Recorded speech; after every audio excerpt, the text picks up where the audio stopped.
جبر بوهابونا نرخ نانی سوری پنابر و چالکوان روجاوای کردستان به هلمتکا بایکوت کرنا کرینا نانی سوری لحول ری رابونه کامیرای رباز نیوز سردانا نان خانه و دکانان کر داکو صداما گرام بونا نرخ نان اشکرب که زانیارین زیدتر دوی راپورتی ده. ئەڤەدەمەکە و نرخێنانی سووری و لبنانی گران بووە. تەڤیکۆکێشانانی سەمون ژنانی سووری گرانترە لێ نرخێنانی سەمون گران نەبووە و ئەڤیەک بۆ سەدەم کۆچالەکڤان و پەنابەرێن ڕۆژاڤایە کوردستانی بهلمەتە بایکۆتکردنا کرینانانی سووری رابن داکو نرخێوێ ڤەگەرەوەکی بەرێ. خودیە نانخانەیەکی کو بخۆژی بنرخێن و نان دفرۆشە دلێدوانەکە تایبەتدە ji بۆ ڕێباز نیوز بەحسە سەدەما گرانبوونا نرخێنان دکە. نان بە 750 بۆ ئێستا بوویتە 1000 دینار. ئەمە دەعممان نییە، ئەمە نە مازۆت دەعمانەیە، نە ئار دەعمانەیە، کارەبایمە دەعم نییە. ئەمن پێم خۆش نییە. ئێستا من مەسەلەن پێشتر ئەمن 9000 ڕەبتە نان ئیش دەکرێت، ئێستا 6000 ڕەبتە نان ئیش دەکەم. کابرا دەبێژی دێتە ئێرە نانگرانە دەبێژی نابوو. ئەمە پێ خۆش نییە، زۆر پێم ناخۆشە. مشتری من خاستن ئیمە لەناو شارەیە ئیمە احتیمال لە کامپی بێ لێرە نانی لە من بکڕیتن. دەزانی نانیمە چاوایە. بەزۆکی دێتە ئێرە تەماشا دەکا کابرا نەشغڵ نەم مەشغەڵ هیچی وی نییە. هەژمارێک ji çalekvan û penaberên Rojavayê Kurdistanê bi hilmeta baykotkirina kirînananê Sûrî û Libnanî ji ber buhabûna nirxê wê rabûn û daxuyaniyek belav kirin. Têde ragihandin ku buhabûna nirxênan di demekî de tê ne nirxê ard û ne jî kiriya karkeran zêde bûye. Lê li aliyekî din, nanê simûn tevî ku kêşa wê bêhtir ji 700 grame wate ji kêşa nanê Sûrî bêhtir e nirxê wê giran nebûye. Samûn êsta ema dey bi hezarî dey li zorbê ciyan heştî bi hezar e.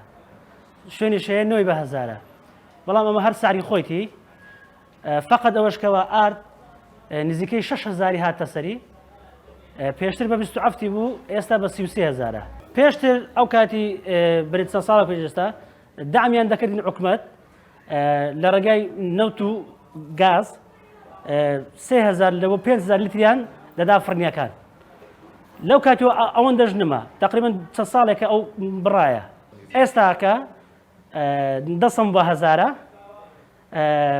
لە کاتی فەرقی کە برژان و نەبرژانی تقریبا 15 غرام لە بۆ 10 غرام کەم دەکاتن هەویر بە تەنێ 95 غرامی دەبڕین کە دەبرژێ تقریبا دەکا 770 غرام 75 غرام لەو بینێ ئەو ئاردێمە دەرەجە سفرە باشترین ئاردەکە ئەمە بەکاری دەینین ئاردی نانی لوبنانی و باخەکانی دی ئەوان دەرەجە دووە لەوەی هەرزانترە ئیوان تقریبا بە 30,000 29,000 31,000 لەو بینەیە ئیمە تقریبا 3,000 فەرقە لەگەر ئاردیمە.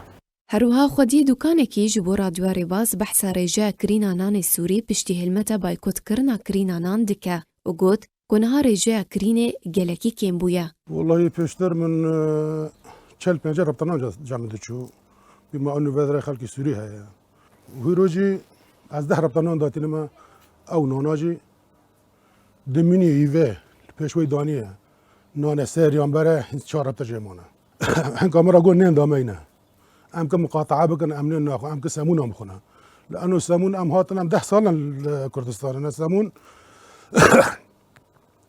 8 بەحەزاری بوون نهاکردنا 10 بەحەزاری و نانی سووریژی ڕۆبڕۆ بها دکن ئەمما ئەوەیە ئاردە و وانە ئاردە بە 500 بوو ڕەکردنا 750 نها وەزنێنن 600 غرامە بحزار دیناری خەڵکی کوڤی نانی دخۆیە لە ڤراق گیر خەڵکی ڕۆژاوە خەڵکی ڤراوی نانی ناخۆێ و خەڵکی ڕۆژاواژی خەڵکێکی فەقیرە هاتیە هاوەڕەیە خەڵکێکی بەرامبەرە لە ڤرا ئەم بهێڤینە حکوومەتی کوردستانە کۆ حەلەکەجوی نانی ڕابینە کوردی ڕۆژاوارە لە ئەنۆ خەڵکێکی فەقیرە خەڵکێکی هاوەڕەیە خەڵکێکی بەرامبەرە شغڵتنە تشتێکتنە ئەم بهێڤینە حکوومەتی کوردستانە. Penaberên Rojavayê Kurdistanê ji buhabûna nirxênanê Sûrî dilgiranin û dibêjin ku rewşa wan ya madî zehmet e. Rastî em her carem datin me heft repteynan me 5,000 dikirî.